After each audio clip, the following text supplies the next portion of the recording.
ये circular shape का structure देखने में एक मामूली सा डोम लग रहा है जो कि किसी वीरान से आइलैंड के बीच में बना है, लेकिन ये स्ट्रक्चर बाहर से देखने में जितना ऑर्डिनरी लगता है उससे कहीं ज्यादा खतरनाक है और ये अपने अंदर एक ऐसे राज को छुपाए हुए है जिसका पास जितना खतरनाक था उससे कहीं ज्यादा भयानक उसका फ्यूचर हो सकता है।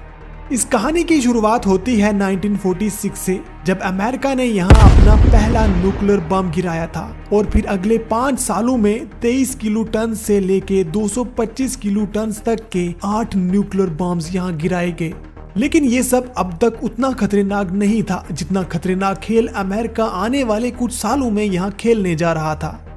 1952 में अमेरिकन गवर्नमेंट ने यहाँ पहले से ज्यादा बड़े बॉम्ब्स की टेस्टिंग करना शुरू की और 1956 तक यहाँ 25 से ज्यादा न्यूक्लियर बॉम्ब्स गिराए गए। इन बॉम्ब्स में कैसल ब्रेवो नामी एक हाइड्रोजन बॉम्ब भी शामिल था जो कि हिरोशिमा और नागासाकी पे गिराए गए फैट मैन और लिटिल बॉय से 1000 गुना बड़ा था। कैसल ब्रावो के बारे में ये कहा जाता है कि वो यूएस के द्वारा डिटोनेट किया जाने वाला अभी तक का मोस्ट पावरफुल हाइड्रोजन बॉम्ब था। 1954 में जब कैसल ब्रावो का एक्सप्लोजन किया गया तो सबसे पहले Indian prime minister Shri Jawaharlal Nehru ने यूनाइटेड नेशन में अमेरिका को क्रिटिसाइज करते हुए कहा कि अमेरिका जो इस वक्त इतने खतरनाक और टोटल डिस्ट्रक्शन वेपन की खुल्लम खुल्ला टेस्टिंग कर रहा है, ये इस प्लेनेट के लिए बहुत खतरनाक साबित हो सकता है। इसलिए हम सबको मिलके न्यूक्लियर टेस्टिंग पे एक स्टैंड स्टिल एग्रीमेंट करना चाहिए और किसी भी इस तरह की टेस्टिंग को बैन करना चाहिए। लेकिन उस वक्त अमेरिका पे इस स्पीच का कोई असर नहीं पड़ा क्योंकि वो कोल्ड वॉर की रेस में सोवियत यूनियन को किसी भी कीमत पे पीछे छोड़ना चाहता था, इसलिए उसने अपनी न्यूक्लियर टेस्टिंग जारी रखी और ये खतरनाक न्यूक्लियर वेपन टेस्टिंग गेम चल रहा था पैसिफिक ओशन के मार्शल आइलैंड्स के 2 छोटे छोटे आइलैंड्स एनवितक अटोल और बिकनी अटोल पे।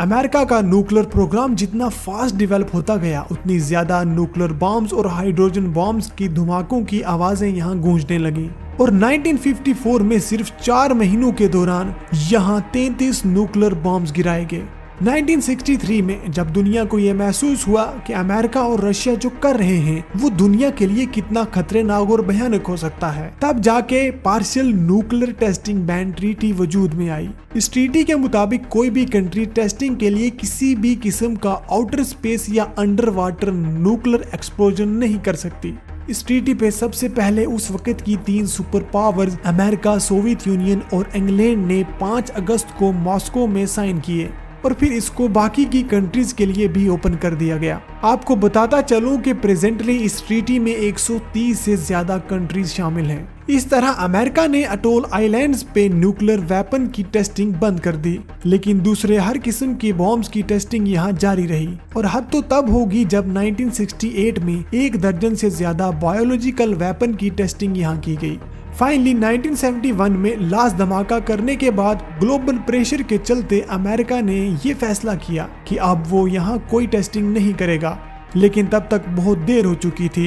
Atoll islands uncontrol nuclear testing की वजह से इतने टॉक्सिक हो चुके थे कि यहाँ किसी भी जिंदा चीज का रहना मुश्किल था, बल्कि पूरे मार्शल आइलैंड की लोकल पॉपुलेशन इन टेस्टिंग की वजह से high level of nuclear radiation का शिकार थी, जिसकी वजह से वहां के ज्यादातर लोग कैंसर का शिकार हो रहे थे और न्यूबॉर्न बेबीज में बर्थ डिफेक्ट्स कई गुना बढ़ गए थे। और इन धमाकों की वजह से इन खूबसूरत से आइलैंड्स पे कई सारे क्रेटर्स बन गए थे और इस सब के अलावा tons of radioactive waste इन आइलैंड्स पे जमा हो गया। मार्शल आइलैंड जो कि इस वक्त मोर देन 1200 आइलैंड्स की एक कंट्री है, 1986 तक अमेरिका के कब्जे में थी, इसलिए अमेरिका यहाँ जो चाहता था करता था बिना वहाँ के लोगों की परवाह किए। अमेरिका ने अपनी ज्यादातर टेस्टिंग मार्शल आइलैंड के एनविटोक एटोल और बिकनी एटोल आइलैंड पे की थी।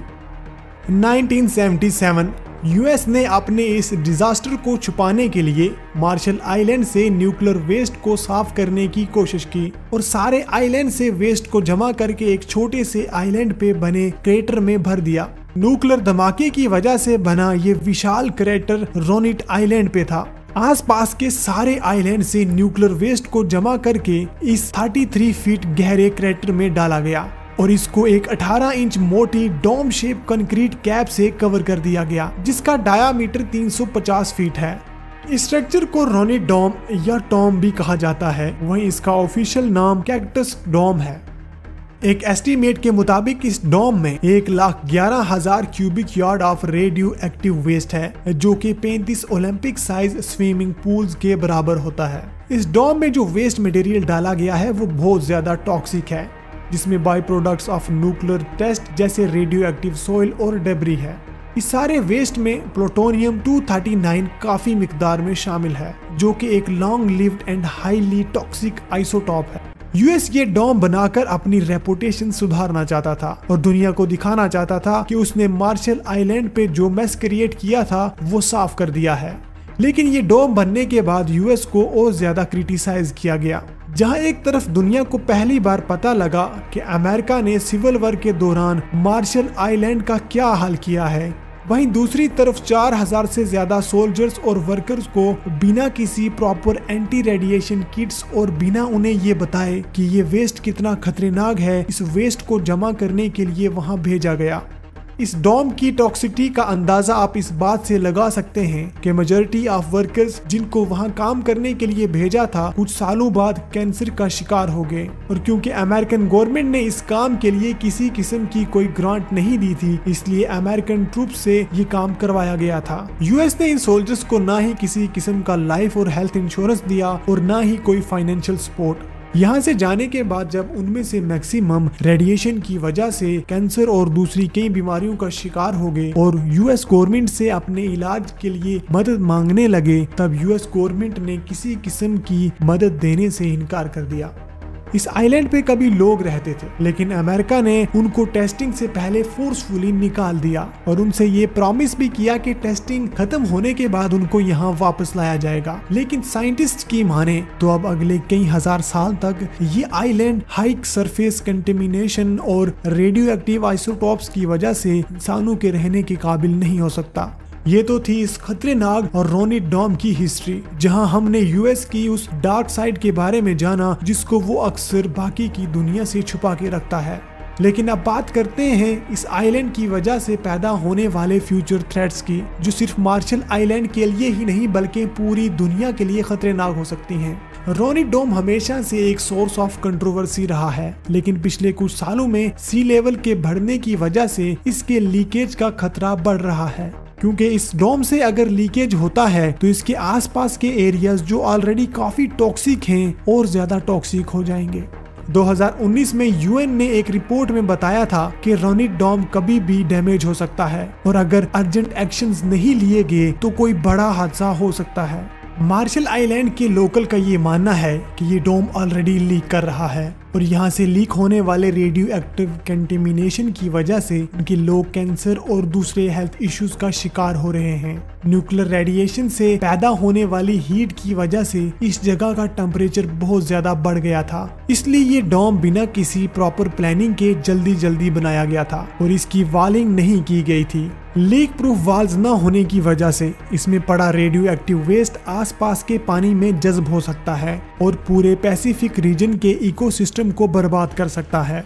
मार्शल आइलैंड्स में हर साल समुद्री तूफान आते रहते हैं, जिसकी वजह से ये डोम कभी भी डैमेज हो सकता है और बहुत दूर तक मैरीन लाइफ को खतरे में डाल सकता है। वहीं यूएस रनी डैम के लीकेज होने की खबरों को सही नहीं मानता। उसका कहना है कि रनी डैम अभी तक एकदम सेफ और सिक्योर है। रनी डैम के रिलेटेड ज्यादा इंफॉर्मेशन इसलिए भी बाहर नहीं आती क्योंकि यूएस गवर्नमेंट इसके रिलेटेड ज्यादा खबरें मीडिया तक नहीं आने देती। रनीट आइलैंड अमेरिका के द्वारा मार्शल आइलैंड पे रहने वाले मासूम लोगों पे किए गए जुल्म और नाइंसाफी की एक पहचान है। मार्शल आइलैंड्स की गवर्नमेंट के पास इस वक्त इतने फंड्स नहीं हैं कि वो इस डोम को सिक्योर बना सकें और अमेरिकन गवर्नमेंट यूएन के कहने के बावजूद भी इस पे कोई ध्यान नहीं दे रही और अपने पास्ट में की गई गलतियों से सबक सीखने और कंपनसेट करने के बजाय दुनिया को पीसफुल रहने, ह्यूमन राइट्स और एनिमल राइट्स के लेसन दे रही है।